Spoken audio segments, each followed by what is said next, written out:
victorious against Stanislaus. I know you want to finish with another win against Chico, but going down there to Stanislaus and getting that victory, your thoughts on the outcome? Yeah, we're really proud of the victory at Stanislaus. I thought we did a great job preparing. The team did a really nice job throughout the week with their efforts in practice.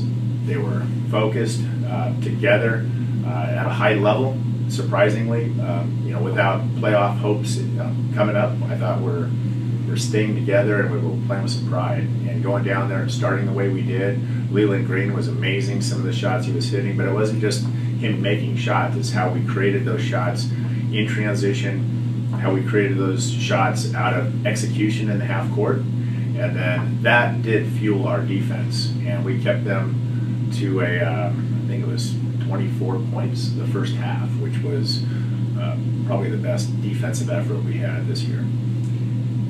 How disappointing is it not getting into that conference tournament? I mean, you look at some of the teams where a lot of teams under 500, but it looks like there would probably be a team that we'll see when a team that gets under 500 in the conference tournament.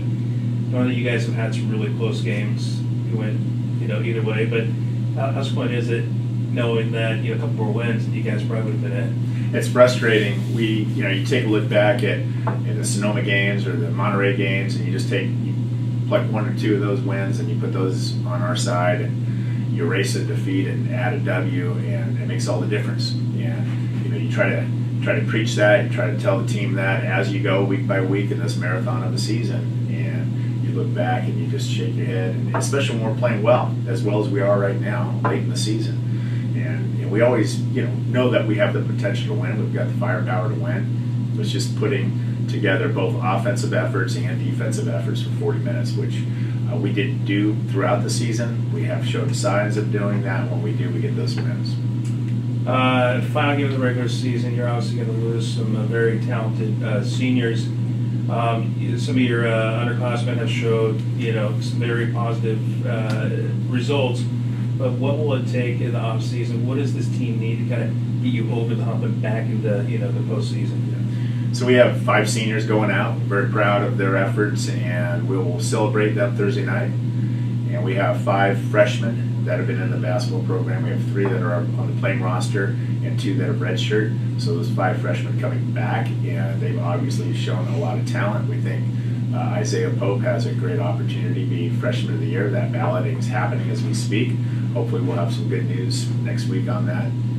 So we're talented coming back, and we have a nice roster of freshmen coming back along with some JC transfers who will be seniors.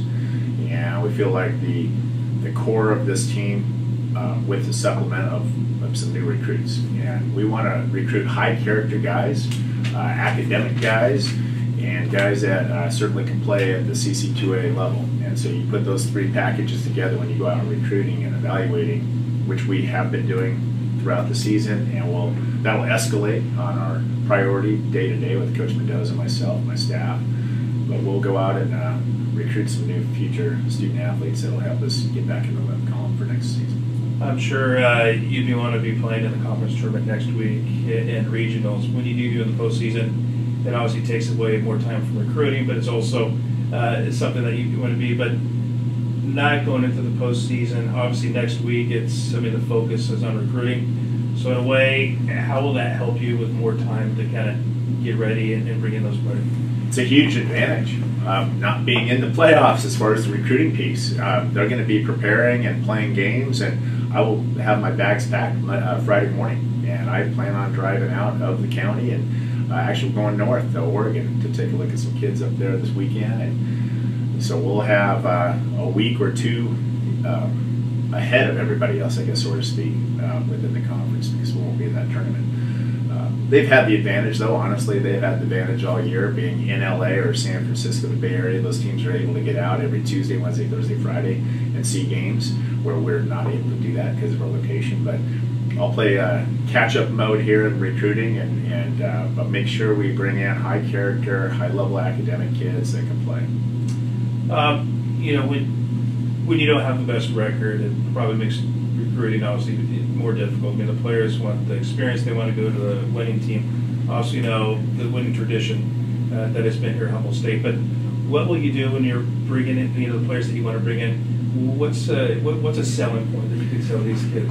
Yeah, if you look at the last 10 years of the CC2A, the tournament itself, if you take a look at that, there's been 13 teams that qualify to play in that tournament, and only 4 have won the tournament. Out of those 13, we're one of those teams, and we're fortunate enough to win it 3 times in the last 10 years, as far as a championship and 2 tournament championships. So you take a look at the pedigree and our history.